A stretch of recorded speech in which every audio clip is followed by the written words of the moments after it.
Yannick Marcil, bonjour. Salut. Alors Yannick, c'est la dette du Québec qui a attiré ton attention cette semaine, peut-être parce qu'une petite rectification des faits qui est nécessaire aujourd'hui.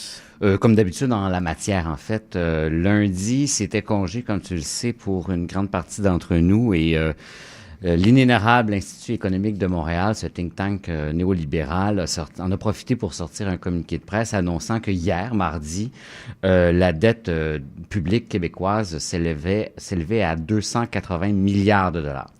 Ce qui n'est pas une nouvelle. Il suffit d'aller sur le site du ministère des Finances pour être informé de ça. Mais bon, l'Institut économique de Montréal aime bien, une fois de temps à autre, nous rappeler la hauteur de la dette. Ils ont d'ailleurs sur leur site une espèce de compteur là, qui roule à une vitesse affolante, nous montrant à quel point on est endetté. À quel point on est endetté. Ça roule en continu. C'est un peu hallucinant comme bidule.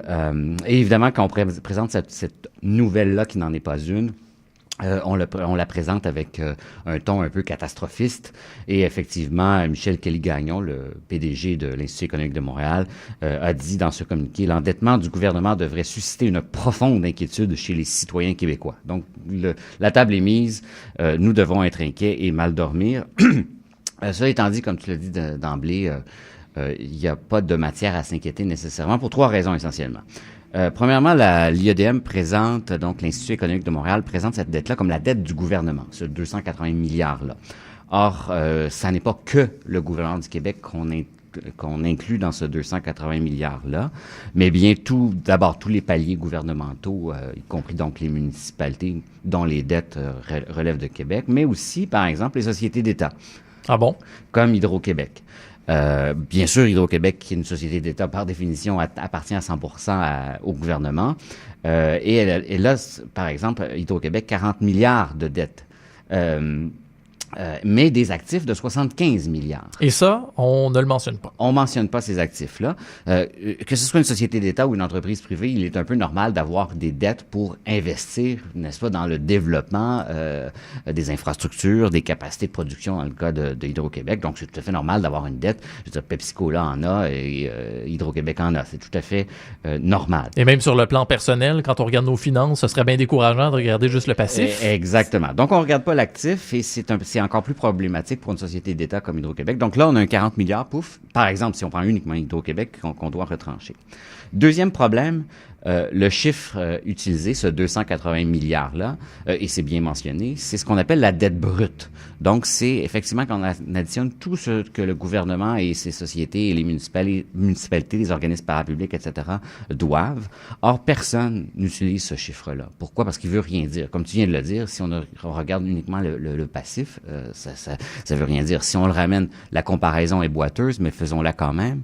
Si on ramène ça au plan d'une famille, si vous avez une hypothèque de 100 000 $, mais sur une maison qui en vaut 250 000 $, ça vaut rien de regarder uniquement le 100 000 $. Donc, ce qu'on fait, on utilise en général une mesure qui s'appelle la dette mesurée par les déficits accumulés. Et c'est pas ce sont des organismes de gauche radicaux qui utilisent ce concept-là, à savoir la Banque royale du Canada, Desjardins et la Banque de Montréal. Blague à part, ce sont les analyses les plus rigoureuses et en général, en la matière, les banques sont très sévères et très rigoureuses dans leurs analyses, justement, qui utilisent ce chiffre-là, donc plutôt que la dette brute. Et donc là, on passe non pas de 280 milliards, mais à quelque chose comme autour de 188 milliards. Oups! On a un 100 milliards, là, tout d'un coup, qui diffère, ce qui est quand même pas rien comme différence. Question de proportion, par exemple, c'est la valeur de l'ensemble du budget du gouvernement du Québec, 100 milliards. Ça remet les choses en perspective. Ça remet les choses en perspective.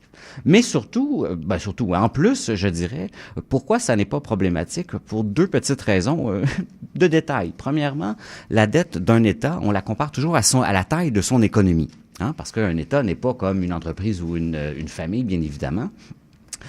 Donc, c'est le ratio, ce qu'on appelle le ratio dette-PIB, produit intérieur brut, qui est l'indicateur d'une dette importante ou non pour un État, partout dans le monde. Donc, tous les organismes, y compris les institutions qui prêtent à ces États-là, vont regarder le ratio dette-PIB.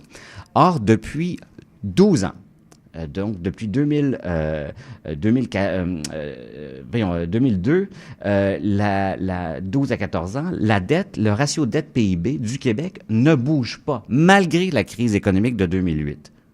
il y a eu effectivement un creux en 2008. Ça n'a pas été une année facile et les années qui ont suivi. Mais ça s'est rétabli. Mais ça s'est rétabli. Donc, il n'y a pas d'inquiétude. La dette est la même. La dette est stable. D'autant que, je reviens à la Banque de Montréal ou à la Banque Royale, par exemple, on nous dit que pour les prochains exercices, la dette en montant absolu ne bougera à peu près pas. Donc, elle va diminuer par rapport au ratio de l'économie qui va augmenter, même si elle augmentera, cette économie lentement.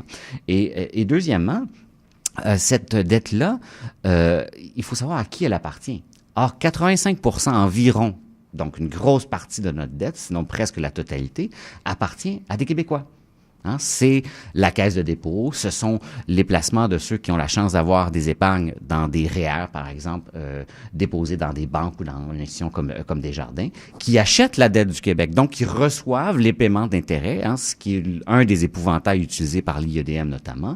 C'est-à-dire que ça nous coûte cher à chaque année, effectivement, c'est à peu près 10% du budget du gouvernement qui va en paiement de cette dette-là, mais elle est redistribuée dans l'économie sous forme d'épargne notamment à des Québécois et à des Canadiens. C'est pas comme si c'était les Martiens, justement, ou les Japonais, ou les Chinois, ou les Russes qui possédaient notre dette et qui nous prenaient, excusez l'expression en ce petit matin, qui nous prenaient par les couilles. Au contraire, ça nous appartient, cette dette-là, donc ça n'est pas un danger.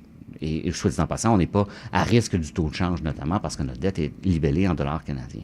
Donc, pour toutes ces raisons, on nous sort un chiffre, qui est faux, en fait, qui n'est pas le bon chiffre à utiliser pour mesurer l'ampleur de la dette, et on nous fait peur alors qu'il n'y a pas de peur à avoir. Or, monsieur et madame tout le monde, comme on dit, se retrouvent devant une tonne de chiffres auxquels on ne comprend rien parce qu'on les manipule pas assez souvent.